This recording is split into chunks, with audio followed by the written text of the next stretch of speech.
السلام علیکم، welcome to my YouTube channel Benazir income sport کی طرف سے نئی اپڈیٹ کے ساتھ جن خواتین کے 8171 پروڈکٹ پر وائلٹ سم جاری ہو چکی ہے ان کے لیے اہم پیغام یہ ہے کہ ان کا وائلٹ اکاؤنٹ پہلے سے ہی فعال کر دیا گیا ہے۔ مستحقین خواتین اپنے قریبی ریٹیلر کے پاس جا کر بائیومیٹرک تصدیق لازمی کروائیں اور اپنا پن کوڈ لازمی سیٹ کروائیں۔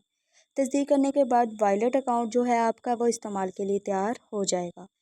جو خواتین بینکوں سے کنیکٹڈ ہیں وہ اپنے متعلقہ بینک کے پاس جا کر اپنا وائلٹ اکاؤنٹ فعال کروا سکتی ہیں، کیونکہ ان بینکوں کے ریٹیلرز کی ڈیوائسز پر وائلٹ اکاؤنٹ فعال کرنے کا آپشن ایکٹیویٹ کر دیا گیا ہے۔ وہ بینک کون سے ہیں؟ وہ یہ ہیں جیز کیش، ٹیلی نار، مائکرو فائنانس بینک، حبیب بینک لمیٹڈ۔ اور وہ بینک جن کی ریٹیلرز کی ڈیوائسز پر ابھی تک سسٹم ایکٹیویٹ نہیں ہوا وہ کون سے ہیں؟ وہ یہ ہیں bank of Punjab, bank Alfalah, HBL micro finance bank. ان بینکوں سے ادائیگی لینے والی خواتین سے گزارش ہے کہ وہ فی الحال صبر کریں، ان پر سسٹم ایکٹیویٹ کر دیا جائے گا، آپ کو کہیں جانے کی ضرورت نہیں ہے۔ اور وہ خواتین جنہوں نے ابھی تک وائلٹ سم حاصل نہیں کی ان سے گزارش ہے کہ وہ اپنی وائلٹ سم جلد حاصل کر لیں، کیونکہ انہوں نے وائلٹ سم کی آخری ڈیٹ 31 جولائی کر دی گئی۔